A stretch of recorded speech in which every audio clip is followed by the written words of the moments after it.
Now let's talk about elements of importance and the plan, first plan, second plan, third plan. This is actually a really good example, one of the best I could find on my portfolio. This is a rainbow bridge in Tokyo, and most people, when they shoot this picture, you can see that they stand on this deck here and they shoot, the water, the bridge, the Tokyo, right? But I thought that it's not interesting enough. What's interesting is to actually include story, which means the people who are, shooting that bridge. So that's plan number one. That's the bridge is plan number two, which actually is a key actor, and the city is plan number three, and the sky, right? So you got one, two, right? And then you got three. You can create a fantastic depth in the image by using this kind of a technique.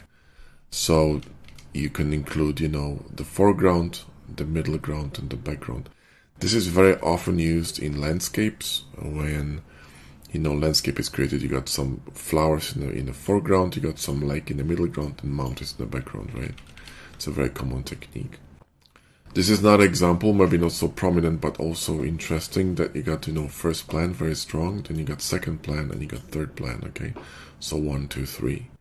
So again, you create depth to an image by adding simply more elements and creating this kind of like a distance, feeling of distance, right? So the image doesn't look so flat. This is not an example, so you got, first plan here, second one, and third one, right? And that's an interesting shot too. I think it was a focus stacking image, because including everything and making it sharp probably would be close to impossible. But you got plan number one, plan number two, and plan number three. So again, you got a lot of depth and, a lot of layers that kind of creates this kind of feeling of congestion, okay? You can also create the same effect with colors, because colors, the way we see colors, we see warm colors first, which is why you should be careful using warm lights and LEDs and decals and all that in your renders, because they're gonna be a strong pull. Colder colors are sort of secondary to us. So when we see colorful image, we are first drawn to something that's warm and bright and sharp. So first you're gonna see that road here because it's warm, sharp, and bright. Then you'll see this one, and then you'll see this one. However, into the image, we're going to have plan number 1, 2, and 3. And if you look at the temperature, this is much warmer here than this one. So you can create depth with color and go from warm to cold. And this is also an interesting technique, and you can use it in renders, you can use it in photography.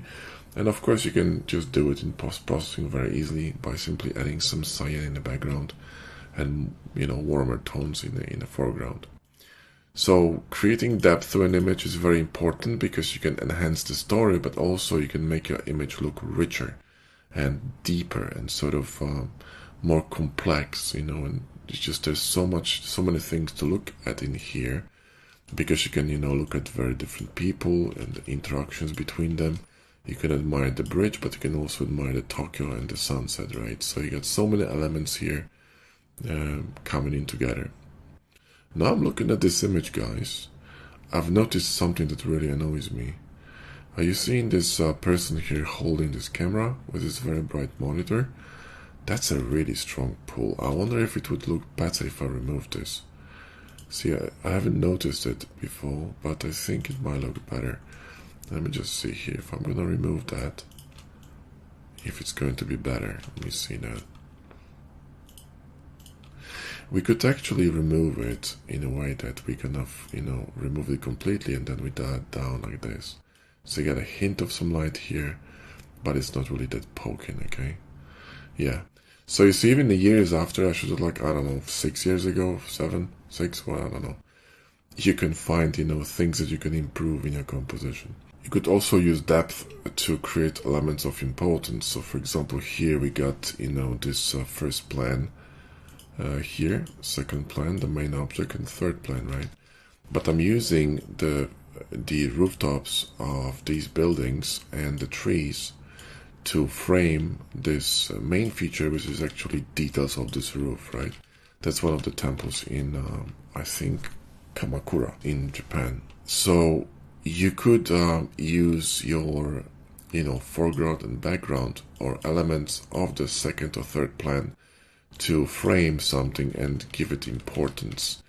And when you do that, you're going to create a frame within a frame, because you got a frame around the image, but then you create frame with these elements here to encircle whatever is inside. Okay, so by framing this rooftop, I basically created a hero object here. So this is my hero object, my main, the main focus, the main feature, the main actor of this image, and these are just supporting actors, right? So you don't have to create everything equally important in the image. You can have hero objects like, this is a hero object, and these are supporting elements, right? These are supporting actors, just like in a movie. So you got some hierarchy in the image. So you could use the first, second, and third plan to create hierarchy. You could also use second and third plan to frame the hero object, because in this case our first plan is a hero object and the second and third plan are framing, because they, the way in the back, they kind of more diffused, they're not so sharp, not so vivid, right? They're kind of in the background. So you can see that this is kind of creating almost like a negative space around this image, around this vessel, and this clearly is a hero object. So you give importance to that object by creating, something a little bit more faint in the background. If these were, as prominent as this one, they'll be competing for attention with this main object. You don't want that. You want them to be sort of dialed down and less important. They simply are a framing for this main vessel here.